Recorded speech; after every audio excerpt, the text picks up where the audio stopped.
Om Shanti. Today's chapter is titled Pandavs on the Field of Battle.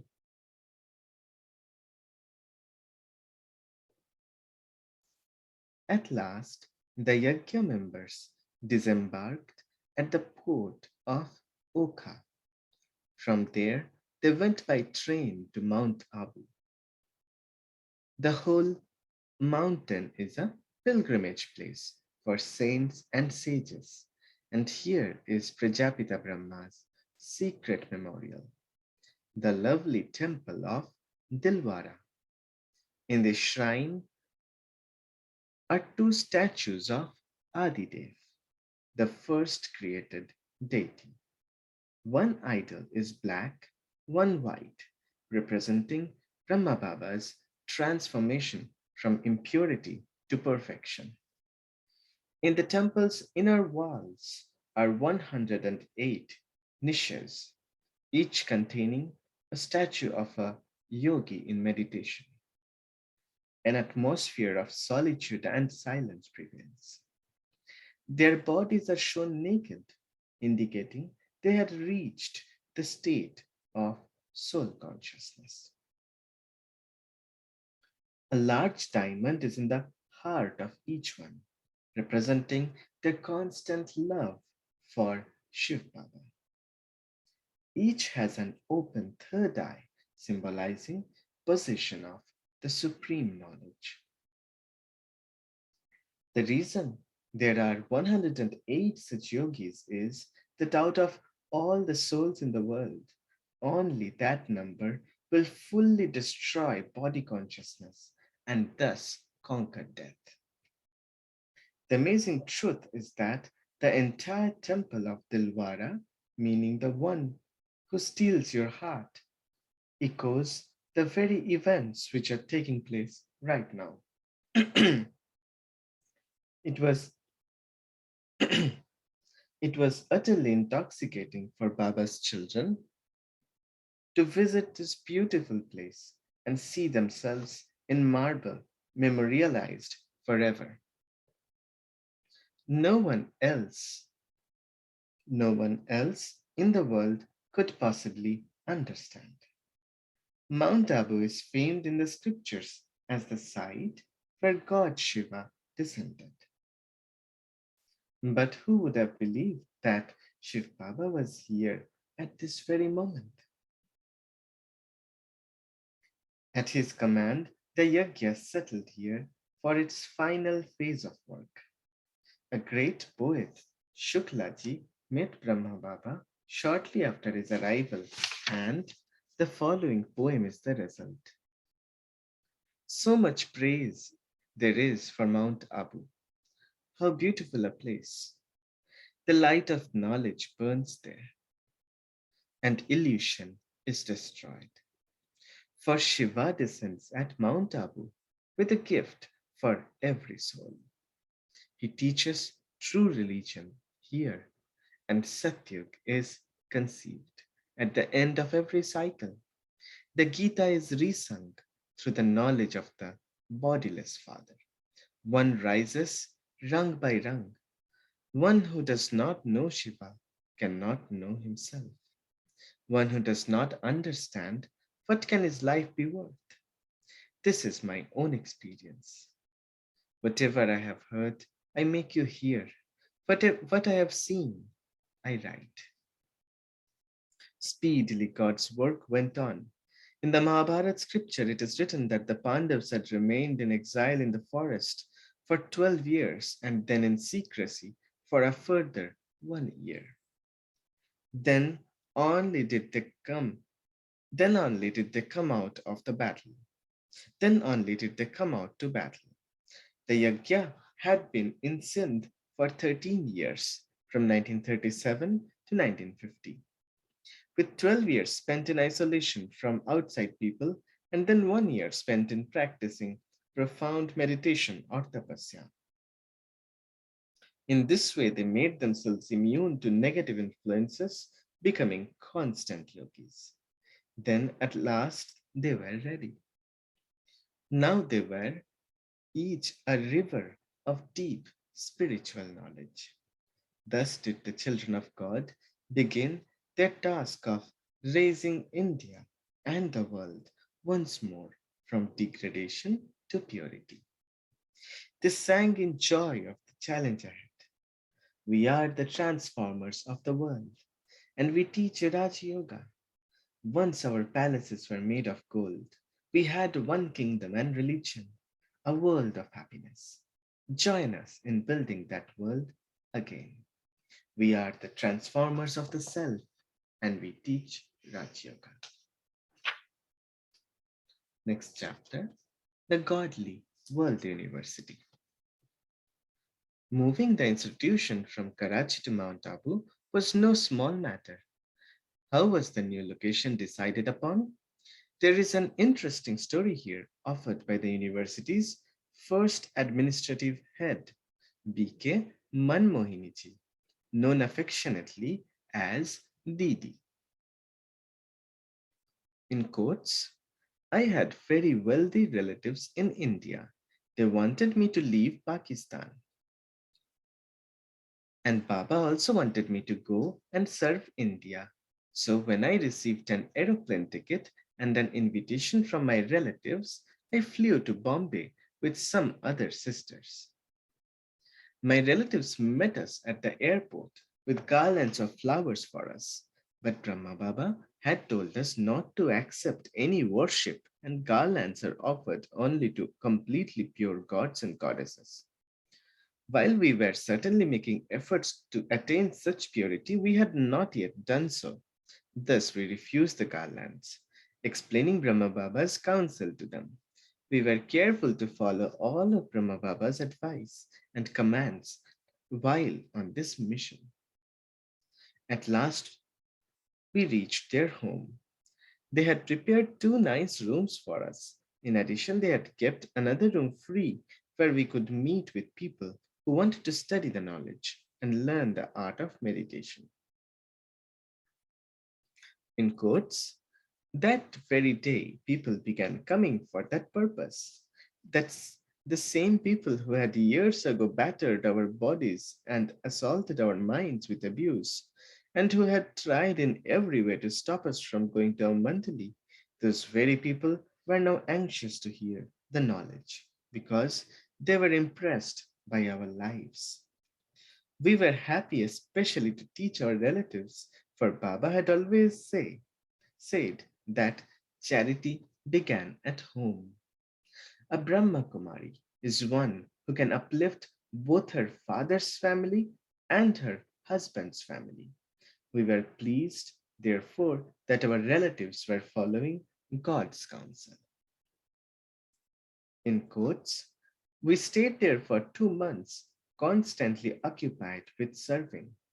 Often our relatives offered to take us sightseeing in Bombay, but we declined.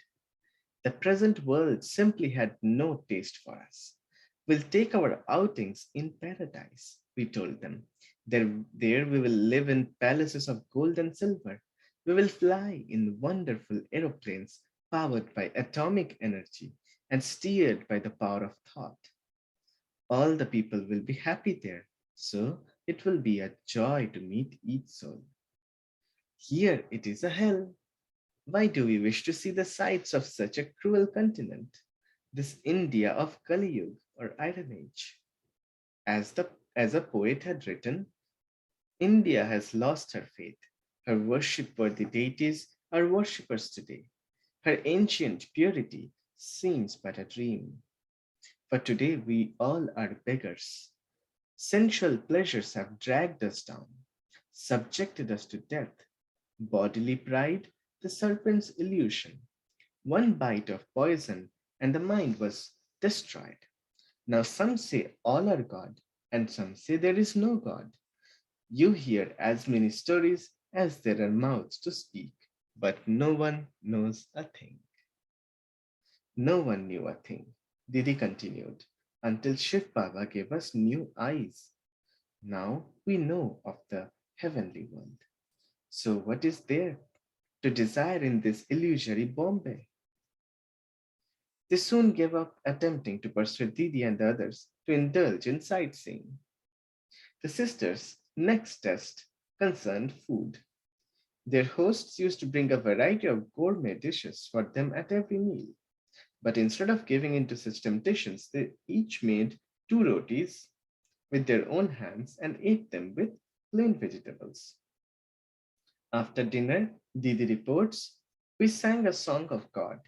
So we set a good example for the people we were staying with. They saw that none of their valued possessions or pleasures attracted us. Our renunciation awed them somewhat. They did not understand that they experienced joys that could not even dream of. They did not understand that we experienced joys they could not even dream of. They wanted us to stay on with them, but eventually we prepared to return to Karachi. It was time to go.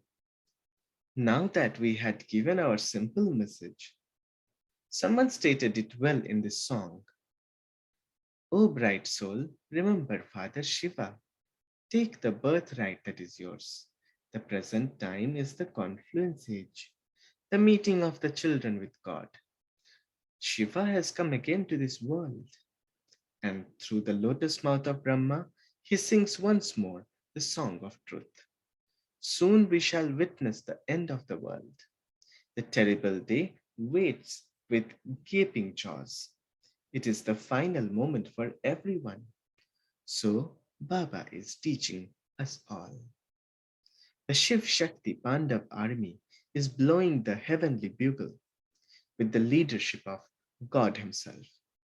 War has once more been declared. Death to weakness, death to vice, death to death itself.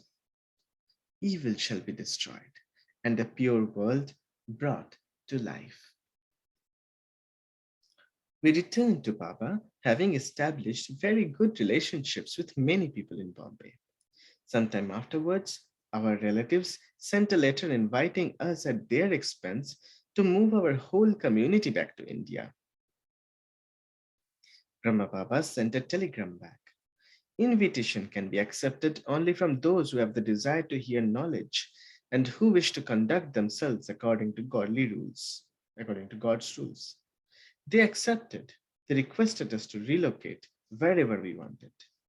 So another sister, BK Leelavati and I went to inspect various buildings in Pune and Ahmedabad, but we could not find a place where 250 to 300 people could stay together well. A number of important people helped us in this search, and we made many friends for the university. One guru, Siddhanandaji, helped us greatly and later came to visit us when we were established on Mount Abu. On taking his farewell, he said, I always believed that if women and men stay together, they could never remain pure. This is the first time in my life that I experienced it to be possible. For as many days as I have lived here, not for a single day was I conscious of woman and man, that it was always the soul which I saw, and always souls in great spiritual consciousness. Even after staying with karma sannyasis, the vision of my mind's eye was never so pure. At last, our search brought us to Mount Abu. Some of our relatives were with us. While trying to find a house with Sister Rukmaniji, I happened across the vacant residence of a king, and I liked it. The place was called Bridge Kothi. From a worldly point of view, it was not very beautiful, but as soon as I saw it, I remembered some of Baba's words, which drew me to the conclusion that it was the right location for us. Years before, Baba had said, children, at the end, you Brahmin children will be going to a mountain and doing penance there, and you will be staying at the residence of kings. Baba's words came strongly to mind until I was convinced that this Mount Abu is the mountain he referred to, and this residence our destined home. At the end, Baba had said, while meditating on a mountain, you will leave the body. I hurried to Ahmedabad and made a telephone call to Brahma Baba in Karachi and asked for his advice about Bridge Koti. Baba gave permission immediately to acquire the place, as if it had been pre planned in his mind to occupy that place, and that he only gave us the opportunity to find the house on our own because he trusted our yoga power and wished us to be able to serve. We were extremely happy. Everything happens according to the drama. Brahma Baba sent a very able brother, Vishwakishore, to Mount Abu to acquire rich Koti. Vishwakishore, a name Baba gave him meaning world prince, was one of the most famous jewelers of Calcutta before he came into the knowledge. He was Brahma Baba's nephew, for whom Baba had immense love and respect. He had also educated him thoroughly in the jewelry business.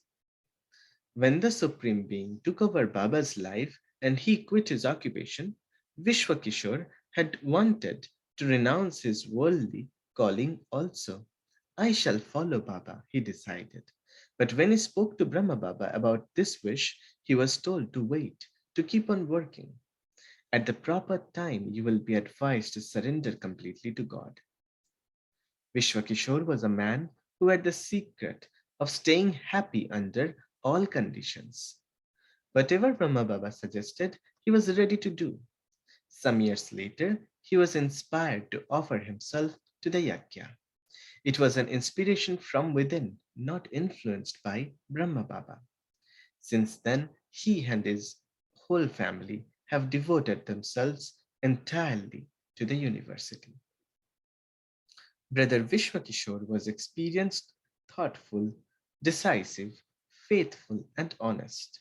He successfully negotiated for the house and grounds.